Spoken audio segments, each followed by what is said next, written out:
आपने कभी सोचा है कि क्या वजह है महिलाओं के सिंदूर लगाने के पीछे का? और वो लोग जो चूड़ियाँ पहनती हैं, आखिरकार क्या कारण है इसके पीछे कि वो लोग इतनी सारी चूड़ियाँ पहनती हैं? और जब भी हम लोग किसी बड़े के सामने जाते हैं तो हम लोग को झुककर प्रणाम क्यों करना पड़ता है और नमस्ते क्यों बोलना पड़ता है? आप सबको लगता होगा कि हमारी इंडियन कल्चर में है। जी हाँ, ये बात तो सच है, पर मैं आज आपको बताऊंगी इन्हीं सारी संस्कृतियों का साइंस। तो पूरी वीडियो एंड तक ज़रूर देखिएगा। तो चलिए बिना देरी किए स्टार्ट करते हैं वीडियो को। हेलो दोस्तों, welcome back to our YouTube channel. आज हम आपसे शेयर करेंगे हमारे संस्कृतियों के पीछे छुपे हुए साइंस के बारे में। आपको क्या लगता है कि क्या कारण होगा हमारी मम्मी लोगों को सिंदूर लगाने के पीछे का? तो अगर हम लोग उन लोगों से पूछेंगे तो वो बोलेंगी, एक चुटकी सिंदूर की कीमत तुम क्या जानो रमेश बाबू। पर आज तक मेरे को इसके पीछे का लॉजिक नहीं समझ में आया कि अगर हमारी मम्मी सिंदूर लगाती हैं तो उससे हमारे पापा की उम्र लंबी कैसे हो सकती है? धर्म के हिसाब से हमारे पापाओं की उम्र लंबी हो सकती है, लेकिन पर साइंस के हिसाब से तो हमारी मम्मियों की उम्र ऑटोमेटिकली ही लंबी हो गई।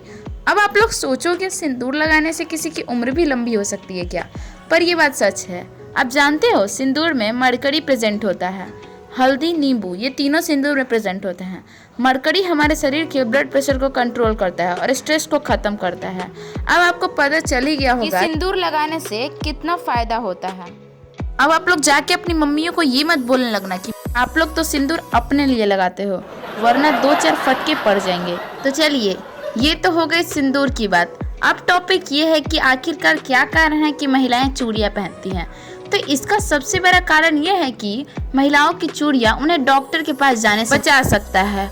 अब आप लोग सोचोगे कि उनकी चूड़ियों से उन्हें डॉक्टर से कैसे बचा जा सकता है, तो मैं आपको बताती हूँ। तुम्हें पता है बैंगल्स की मूवमेंट की वजह से उनके हाथ से फ्रिक्शन फोर्स जनरेट होता है, जिसकी वजह से उनका ब्लड सर्कुलेशन बहुत अच्छा है। और ब्लड सर्कुलेशन अच्छा होने की वजह से ब्लड से रिलेटेड सारी बीमारियां कम हो जाती हैं। तो हो गया ना डॉक्टर से दूर। और दूसरा एग्जांपल ये बोल सकते हो कि महिलाओं का वेस्ट बोन यानी कलाई की हड्डी पुरुषों की तुलना में ज्यादा कमजोर होता है, जिसकी वजह से बैंगल्स उनकी हड्डियों को सुरक्षा प्रदान करने के लिए भी काम आता है। तो चलो, ये सारी बातें तो हो गई। अब सबसे मेन मुद्दा ये उठता है कि हम लोग जब भी अपने से बड़े को देखते हैं तो हमें प्रणाम क्यों करना पड़ता है, नमस्ते क्यों बोलना पड़ता है? तो इसके पीछे भी एक बहुत बड़ा साइंस छुपा हुआ है। सबसे पहले तो मेरे हिसाब से जब भी तुमको कोई अपने से बड़ा दिखे ना, तो सबसे पहले उसको झट से प्रणाम कर लेना। पता है क्यों? प्रणाम करने के बाद वो पैसे देता है। अरे मैं मजाक कर रही हूँ, ऐसा उसके सामने मत बोल देना। इसके पीछे का साइंस कुछ और है। जब भी हम लोग किसी को प्रणाम करते हैं ना, तो हमारी बैकबोन की हड्डी की एक्सरसाइज हो जाती है। अगर हम लोग किसी को प्रणाम करने के लिए झुकते हैं तो सोचो, उस वक्त हमारी हड्डी की एक्सरसाइज तो होती है और हमारी वेस्ट की भी अच्छी से एक्सरसाइज हो जाती है। तो देखो, जब भी तुम अपने से किसी बड़े को पैर छूना तो इसके पीछे के साइंस को जरूर बताना। हमारे मतलब आपको मत सिखा। आपको इस वीडियो में ये तो पता चल ही गया कि पुराने लोग भी साइंस जानते थे।